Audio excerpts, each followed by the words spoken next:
Hey, les dents! Quoi? As-tu entendu ce qui s'est passé dans la Ligue des mêlés? Pas la ligue, c'est la ligne des mêlés. Oui. Je suis mêlé, excuse-moi. En tout cas, maintenant, ça va s'appeler les mêlés. Juste les mêlés? Qu'est-ce que c'est ça, ce nom-là, les mêlés? Oh, c'est du monde mêlé. C'est quoi, c'est... Mais il y a une ligue entre les deux, ligue des mêlés, je sais pas. Ça tenir avec toi, c'est ça. Fuck. Hey, salut les mêlés. Merci encore d'écouter le show d'aujourd'hui. On vous rappelle que le show est commandité par notre commanditaire officiel Bet99. Bet99 qui est la plateforme de paris sportifs. Like et partage le contenu, c'est grandement apprécié. C'est tellement gossant, ce gars. Like et partage le contenu. Puis si tu as des commentaires, des questions, tu peux laisser ça en commentaire. Tiens, faut-tu la refaire, là? Tiens, en tout cas, anyway. Bon, on est on s'en vient dans les derniers podcasts uniquement de paris sportifs qu'on fait. Quoique peut-être qu'après la saison de football, on va continuer à le faire, mais ça va peut-être être incorporé dans le show du jeudi ou somme toute. On verra, voir ce qu'on va faire avec ça. Hein. Ouais, parce que sinon, il y a toujours le basket, mais le basket, sur le Discord, tous les jours, je mets quelque chose. Hein. C'est ça, en fait, sur le Discord, c'est toujours en temps réel, puis basket ou le hockey qui suit, je pense, c'est plus propice à... Ben, c'est ça, parce que basket, on peut pas attendre un show par semaine pour dire tout ce qui va se passer dans la semaine. Là. C'est ça. C'est pas comme le foot que tu peux battre sur les games une semaine d'avant, ça. Complètement. Fait que je pense que on se rapproche de la fin d'un show uniquement de paris sportifs qu'on fait sur le football. Puis après ça, je pense qu'on va se concentrer sur le Discord, ce qu'on fait déjà. Là. En fait, il y a quand même beaucoup d'informations qui ont déjà été partagées cette semaine sur le Discord. Toi, tu as frappé un autre parlay cette semaine de 17 fois la mise que tu as mis sur le Discord. C'est ça, 17? Ouais, c'était hier 17 ou avant-hier? genre? Non, c'était avant-hier. Avant-hier, ouais. C'est-tu 17 fois la mise? Mais c'était... Attends, je l'avais envoyé dans la conversation. Là. Je me rappelle plus la cote était à combien exactement. Je pense que c'était genre un 15 pour 365. Ouais, quelque chose de même. C'est comme le 3e ou 4e parlay que tu mets dans le Discord depuis un mois qui frappe. Ouais, quelque chose de même. C'est assez flyé. Puis il y en a deux que j'ai pas mis dans le Discord qu'ils ont frappé. Là. Ouais, en plus, bon puis bad. t'as joué 2 piastres sur une roulette en venant ici, puis t'as gagné 550 piastres. Ouais. Ça, Pas une roulette, un slot. Un slot sur ton téléphone, t'as mis mais 2 piastres. Ça disait genre, joue 20 piastres au eligible slot, puis genre, tu reçois 20 free spin, puis j'avais du cash dans mon compte, j'ai fait fuck it. Mm-hmm. Fait que là, après, genre, j'avais dépassé le 20, mais j'étais monté, fait que j'étais genre, je vais continuer jusqu'à ce que j'arrive à la barre que je m'étais mis. Mm-hmm. Après, j'ai mes free spin, puis après, pouf. C'est incroyable. C'était genre fois 200, fois 235, genre. Mm-hmm. Mais ouais, le bet que j'avais fait, c'était 20$ pour 345. Ça le fait, hein? Alright. Fait que à ce sujet-là, moi, je vais commencer tout de suite ce que j'avais partagé le 5 janvier. Fait que ça, c'est quoi? C'est il y a 4 jours. En fait, c'était déjà ce que je regardais pour la semaine d'après. OK. J'avais écrit rapidement semaine prochaine, j'adore les Steelers plus 3, home dog Monday night avec Tomlin. Tomlin est 22-2 en carrière au Monday Night Football. Fait que, je veux dire, ça reste des statistiques qui sont assez impressionnantes. Je pense que quand il est home Monday Night Football, il est 11-1. Puis je pense que c'est la même chose quand il est à l'extérieur. Fait que c'est des statistiques qui sont épouvantablement très bonnes. D'un autre côté, t'as toutes les dernières games des Steelers en playoff où ils se font scorer à peu près 33 points par game, 7 défaites consécutives au first round. C'est sûr que de ce point de vue-là, je trouve ça tough de parier sur les Steelers, mais je peux quand même pas passer à côté d'un Steelers plus 3,5 à la maison, Monday Night Football avec Aaron Rodgers. Oui, qu'on vient d'aller les voir jouer. Moi, je trouve qu'ils jouent mieux que dans les dernières années. Les Steelers, ils sont plus dominants à l'attaque qu'ils étaient dans les dernières années. Je fais confiance à Aaron Rodgers quand même pour garder la game tight. Je fais aussi confiance aux Texans pour garder la game tight en termes que je suis pas sûr que l'offensive va marquer beaucoup de points du côté des Texans non plus. Même si la défensive des Steelers n'arrête pas grand monde depuis le début de l'année, ils l'ont quand même fait à quelques reprises. Moi, je prends les Steelers money line. Je trouve que ça vaut la peine. Est-ce que je le mettrais dans mes meilleurs bets de la semaine? Non. Est-ce que ça peut faire partie d'un bet qui est intéressant? Dans la même veine, du côté des Steelers, je vais vous partager comme un parlay que j'ai déjà fait. C'est rare que je fais des parlays quand même. Hein? Fait que là, j'en ai 2 cette semaine que j'aime. En fait, ils sont tous reliés au style du match que je pense qu'il va avoir. Mais, fait que j'ai pris Pittsburgh Moneyline. J'ai pris Kenneth Gainwell over 5.5 receptions. à 2,05, puis j'ai pris le under de la game. Fait que tu sais, si t'aimes genre des affaires de 1, c'est pas le parlay le plus fou, mais c'est celui que j'ai sur Pittsburgh. Puis peut-être que je glaze un peu Pittsburgh en ce moment, mais je trouve que ça vaut la peine à cause des statistiques que je vois, non seulement sur la game d'être serrée à cause de Tomlin et son historique comme home underdog. Je rajoute le Monday Night. Puis ce que j'aime vraiment de cette nouvelle équipe-là des Pittsburgh cette année en playoff, c'est le jeu d'Aaron Rodgers depuis un mois. Puis je trouve qu'il est en contrôle de l'attaque. Puis j'aime beaucoup Kenneth Gainwell aussi. Que je pense que je me dis que si les Texans jouent puis ils vont vouloir couvrir DK Metcalf, genre peut-être double coverage DK Metcalf, vont peut-être single coverage les autres avec les... Tu sais, peut-être qu'ils vont mettre single avec Derek Stingley sur DK Metcalf, double l'autre receveur. Très difficile de tout le temps couvrir un receveur de base. Je me rappelle toujours de Steve Sarkisian qui disait le joueur le plus difficile à couvrir dans le passing game, c'est le running back. Puis Kenneth Gainwell puis Aaron se trouvent vraiment beaucoup dans le dernier mois et demi. Là. Fait que c'est la combinaison que j'ai faite pour ça. Tu voulais-tu que je continue ou... Moi, j'ai dans la game Rams contre Panthers. OK. Matthew Stafford, j'ai over 2.5 passes de toucher. Parce que la cote est à 2.4. Fait que, tu sais, une cote à 2.4, je pense que offensivement, les Rams vont pas avoir de problème. Fait que c'est une cote que j'aime beaucoup. Puis Stafford, cette année, il a fini à 44 passes de toucher, je pense. Fait que 2.5, tu sais, le 2.5 touché, si la cote était à 1.85, 1.9, j'aurais pas pris. C'est quoi la cote pour Stafford pour lancer un pick? Je vais aller voir. Mais c'est parce qu'il y en a... En fait... Il en a lancé 2 contre eux. Ouais. Un pour un pick six, d'ailleurs, quand ils ont perdu. Là. Tu sais, ça fait partie de la saison épouvantable des Panthers. Genre, tu perds contre une équipe, c'est pas ça que tu gagnes contre les Rams. Interception, over 0.5, c'est 2.3. OK, puis l'an 2 était à 1.6, genre? 1.52. OK. Non, il m'intéresse plus. 1.6. J'aurais pris l'an 2, mais je trouve ça cher. OK, continue. J'ai Colston Loveland, over 41.5 receiving yard. Oh, t'es rendu un fan de Colston Loveland, I like, mais il il est est bon. dog. Il est bon. Moi aussi, il est dans un de mes parlays. Over 41.5 receiving yard. Il a fini l'année avec 91 et 94 verges. Je sais que Odunze, il était pas là. Mais tu sais, là, je pense qu'il a pris une place puis il fait vraiment partie de comme premier plan receiver. Et game à la maison contre les Packers. Il annonçait de la neige au début, mais là, j'ai checké les weather forecasts puis il annonce un peu de neige au début de la journée, mais pas pendant la game. Ouais, c'est ça. Il annonce beaucoup de neige en début de journée, mais pas pendant la game. C'est ça. Ouais. Fait que tu sais, ça, faites attention parce que j'ai vu un post qui disait genre should be an amazing snowstorm, big snowstorm in Chicago. Ça, j'ai vu la même affaire, mais après je suis allé dans mon weather Exact. app, j'ai regardé, puis la game la game est à 8, la neige je pense a fini à genre 4 heures. C'est ça, parce que ça c'est le genre d'information qui veut faire bouger le marché. Mais si tu checkes la température pour vrai, fera pas l'under trop vite ou peut-être le passing yards trop vite, le under parce que tu vas penser qu'il neige pendant la game, il neige pas pendant la game. Puis ils vont être capables d'enlever la neige d'ici la game. Là. Fait que pour moi, ça devrait être bien correct, cette game-là. Là. D'ailleurs, juste, peux-tu regarder Colston Loveland? T'es-tu pas loin de ses stats ou... Ça va prendre 2 secondes. OK. Parce que moi, j'avais le 5 janvier, j'avais pris Colston Loveland over 3.5 catch à 1.83. Ah, OK, tu veux que je check son historique? Ouais, mais je vais le regarder. Ah, mais Continue à parler d'abord. Je veux juste te dire une information que j'avais mis dans le Discord. OK. Ben, un autre que j'ai, c'est Puka Nacua. Over 92.5 receiving yard.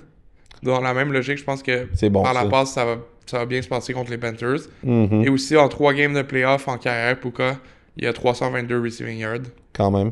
Fait que ça, c'est un big time player. Puis Devante Adams, il revient aussi. Fait que moi, je pense que ça peut libérer de l'espace aussi entre les deux. Donc ouais, Puka over 92.5. J'adore la cote. Parker Washington, over 50.5 receiving yard. Ça, c'est les Jags. Jags contre les Bills. La défense des Bills qui est... Atroce contre la base. La défense des Bills qui est atroce cette année. Ouais. Et Parker Washington, honnêtement, depuis qu'ils ont tradé pour Jacoby Myers, moi je pensais que ça allait peut-être libérer un peu Brian Thomas. Mais Parker Washington, en ce moment, il joue son meilleur football à la vie. Là. Il a fini... Ses 4 dernières games, son over il est à 50.5. Ses 4 dernières games, il a fini 5 catches, 87 verges, 8 catches, 115 verges, 6 catches, 145 verges, puis 3 catches, 53 verges. Est-ce que tu penses que ça est synonyme que les Jags gagnent la game ou non? Pas nécessairement. Ok. J'ai pris les Bills quand même, mais je pense que Washington, il va être son over aussi. OK. Parce que j'ai aussi Josh Allen over 1.5 passes de toucher. Ça, la cote est à 2.2. Ouais, intéressant. Tu sais, c'est pas 2.5 passes de toucher, c'est 1.5, fait qu'il y en a juste besoin de 2. Wow. Ça, c'est en fonction de la défense des Jags qui est excellente cette année. Je suis d'accord. Mais Josh Allen, tu sais, on l'a dit, Bills en playoff, Josh Allen, tu sais, ça va prendre un petit peu, genre, tu sais, du Superman Josh, là. En fait, à ce sujet-là, si tu veux que je peux complimenter quelque chose, les outdoor games depuis 2004, je pense, les matchs joués dehors de playoff avec un total de plus que 52,5, ce qui est, je pense, exactement le total de cette game-là. 15-6 sur le under. Fait que peut-être que, tu sais, quand même faire attention des fois dans comment on décortique les affaires, là, mais je pense que 1.5 c'est vraiment valable là, de passing TD par exemple. Là. Même si la game, mettons, finissait Mais ça, 24-21 Bills. Ça là, pourrait être 2 TD par rapport à Josh Allen. Tu complètement. Là. sais, Josh Allen, le seul point qui me stresse un peu plus que les autres QB, c'est que, genre, il peut être à la ligne de 5 sur un passing play ou la ligne de 10, puis après il va roll out, puis ça va être un rushing TD, puis ça compte pas dans les Ouais. stats. Mais... Exact. Sinon, un autre bet que j'adorais, je l'avais noté à la base, j'avais pris Niners plus 4.5. Ouais. Il est monté à 5,5, hein? Ben là, il est rendu à 6. Hein? À cause de quoi? C'est à cause du retour de Lane Johnson? Non, ben parce que aussi, regarde, quand je l'ai pris quand moi je l'ai noté à plus 4.5, d'un, c'est parce que j'aime beaucoup les Niners cette année. Mais aussi, regarde ce que j'avais noté, 83% of money en Eagles spread. À 4.5 ça. Wow. 83% de l'argent était Eagles moins 4.5. De l'argent ou du public? De l'argent. Fuck. On se fait fourrer. Moi, j'ai pris les Niners à plus 5,5. J'en revenais pas. J'étais comme, man, ça... Ben plus 5,5, t'es mieux qu'à plus 4,5 là.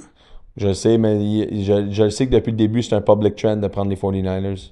Non, non, 83% of money on Eagles spread. Pour couvrir. Ouais, que les Eagles couvrent. Pas que les Niners couvrent. C'est ça que je te dis. Ok, ouais. D'habitude, depuis le début de l'année, c'est une des pires années où dès que le public prend un côté, c'est l'autre qui gagne. Ben exactement, c'est la logique que je te dis. Non, parce que tu me parles de money, tu parles pas de number of tickets. Ok, mais... Ok. Ça veut pas dire, tu m'as pas dit le number of tickets en fait. Non, Ça juste se peut que ce soit la même affaire, mais ça m'étonnerait vraiment.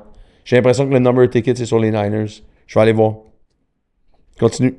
J'ai George Kittle over 60.5 receiving yard. Kittle cette année, c'est vraiment l'option par la passe numéro 1.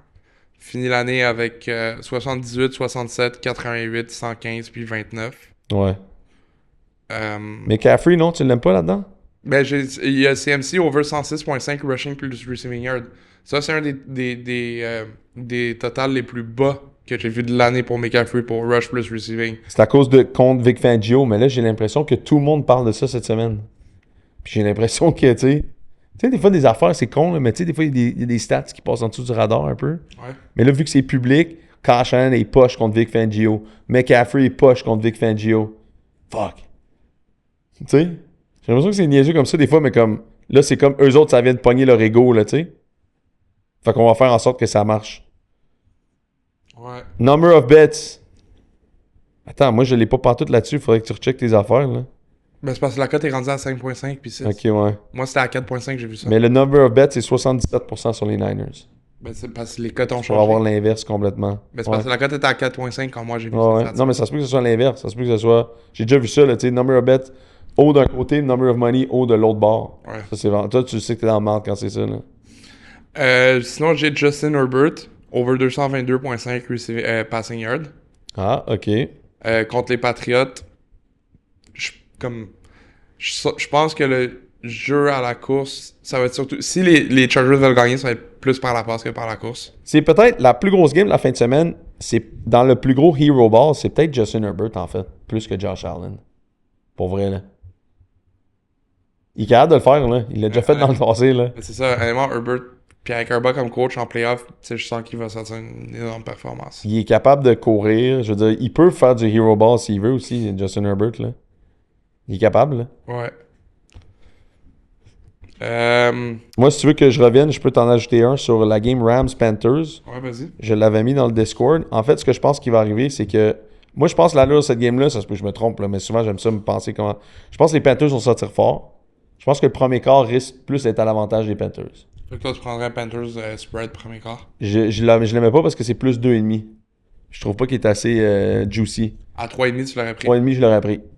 Fait que ça, je pense que ça peut arriver. Ensuite, je pense que les Rams, toute l'année, c'est une des meilleures équipes second half de la NFL. Je les avais déjà bet sur le second half, d'ailleurs. Je pense qu'ils étaient undefeated après 11 semaines sur le second half. Ils l'ont fait encore la semaine passée contre les Cards. Moi, je pense que plus la game va aller, plus ça va être à l'avantage des Rams. Puis si jamais à un moment donné, la game est par 14 ou par 17 points, puis les Panthers couvrent en fin de game, ça me dérange pas. Le 10,5 me stresse pas du côté des Panthers. Mais j'ai pris Blake Corum over 9,5 courses, par exemple. Parce que si je pense que dans la première demi, il pourrait avoir 3, 4, 5 courses peut-être. Puis deuxième demi, si l'avantage continue de se concrétiser sur les Rams, ça sera encore plus porté à donner la balle à Blake Corum que Kyren Williams. Parce que tu veux mettre ton deuxième back au lieu de pas blesser ton premier, tu sais. Fait que Blake Corum, à 9,5 les courses, je l'avais eu à 2,05. J'ai écrit ça le 5 janvier. Fait que ça va un peu comme dans l'histoire de la game, là, tu sais. Sinon, même dans tantôt, j'ai parlé de Loveland dans la game Packers-Bears. J'ai aussi Romeo Dobbs, over 30.5 receiving yard. Je trouve que c'est vraiment bas, 30.5. Puis si toi, dans la game, il y a eu 36, 84, 62. Tu sais, le seul truc qui me dérange avec les Packers puis leurs receveurs, c'est qu'une game, Christian Watson va avoir 100 verges. Incroyable. L'autre game, il va avoir 15 verges. Dobbs, C'est jamais le même gars, en fait. C'est ça. Faut que tu pognes le bon gars. Tu veux savoir la rotation est rendue où, là? Mais à 30.5, j'aime beaucoup Romeo Dobbs pour cette game-là. Moi, dans un autre esprit, pour te parler des Patriots contre les Chargers, j'ai fait un parlay qui est 15 fois la mise. Chargers plus 3,5. Justin Herbert over 29.5 rushing yards. Ça, c'est un peu ce que je te disais, là, en fait. Ça fait du sens avec ça. Henderson, le running back des Pats. C'est quoi son prénom encore? Travion. Over 50.5 rushing yards. Parce que je pense que les Pats vont peut-être pouvoir... Mais moi, j'ai pensé aussi à celui-là. Le seul truc qui m'a stressé, c'est que Stevenson a fucking bien fini l'année. Ouais. Genre, vraiment bien. Genre, dans la game, c'est juste ça qui me stresse. Je sais qu'Henderson est meilleur. Je battrais sur Henderson. Mais avec Verbal et c'est ce duo de back... En fait, j'ai pris les yards over les courses parce que je suis d'accord avec toi que, mettons, tu veux le donner au running back qui est peut-être le...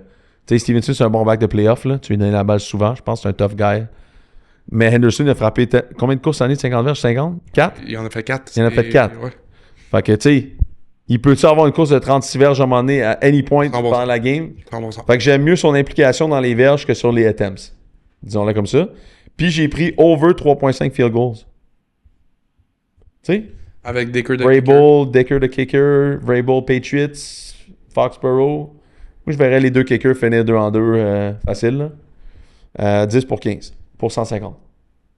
Fait que faites ça. Puis j'aimais aussi l'under à 46 que j'avais écrit s'il y en a qui veulent le rajouter comme un autre leg. Là.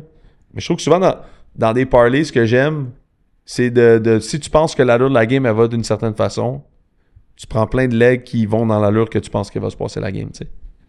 Ouais, mais en même temps, tu sais, les odds, ils vont en fonction de ça aussi. Tu sais, si je dis, mettons, Puka Nacua va avoir 120 receiving yards, mais là, le over de Matthew Stafford, ça va plus être du 50-50, là. Non, c'est ça, mais tu sais, complètement. Mais mettons que celle-là, t'es quand même un 10, t'as un 15 fois la mise ou, mettons, over 3.5 field goals, c'est que tu penses qu'il y a des drives qui vont pas se concrétiser. Peut-être un low scoring game. Frappe le under avec ça. Henderson, tu penses que les passes vont vouloir contrôler le clock. Herbert, 29.5. Moi, je pense qu'il va sortir de la pochette en fin de game pour frapper peut-être 2-3 courses qui vont totaliser 21 verges, là, genre, mettons, puis il va le frapper. Puis Chargers plus 3,5 parce que soit qu'il couvre ou il reste dans le game toute la game, tu sais. Fait qu'il y a des inventions de comme, je comprends ce que tu veux dire, peut-être pas pogner genre over les verges tu sais, comme des affaires très très similaires, là, tu sais. Mais si tu navigues à travers ça, t'as quand même des bonnes cotes sur une allure de game que tu penses qu'il va se passer, là, tu sais. T'avais-tu autre chose? Moi, c'est tout pour moi. Ok, attends. Je vais regarder voir si j'avais fait le tour à ce niveau-là de ce que j'avais mis dans le Discord. Mais sinon, j'ai Texans aussi plus 3, là. Je sais que ça va contre ce que toi t'as dit, mais moi, je crois vraiment que les Texans vont gagner. Texans moins 3? Ah ouais, moins 3. Moins 3. J'ai pris les Jags. First quarter spread à 2,40 la mise à moins 0.5. Fait que, en fait, je pense que les Jags vont sortir en force avec Liam Cohen. Je pense qu'ils ont scripté les 15-20 premiers jeux. Premier quart ou première demi, t'as dit? Premier quart, excuse. Premier quart. Je pense qu'ils vont réussir à battre les Bills par 1 point au premier quart. Ouais. Mais l'affaire avec les premiers quarts, c'est aussi qui a la balle en premier. Mais moi, je pense que Cohen, il va peut-être ramasser la balle plus que McDermott. Si j'ai une chance à better d'un côté... T'as-tu checké un peu les trends de cette année? Non, je les ai pas checkés, celle-là. Mais McDermott, coach défensif, d'habitude, ça diffère tout le temps.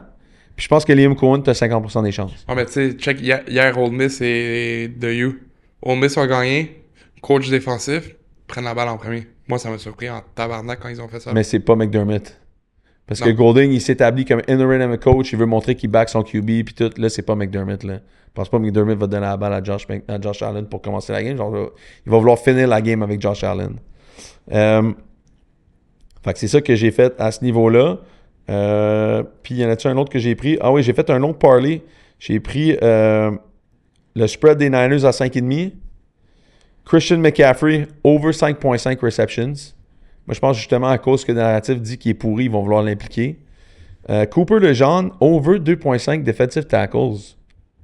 Et ça, je bête jamais là-dessus. À vous, hein? Les defensive tackles, là. Mais pourquoi je l'ai Les pris? sacs et tout ça, là. Pourquoi je l'ai pris? Parce que je me dis, s'il implique McCaffrey dans le slot, puis il sort sur une passe, c'est Cooper qui va peut-être le couvrir, peut-être, tu sais.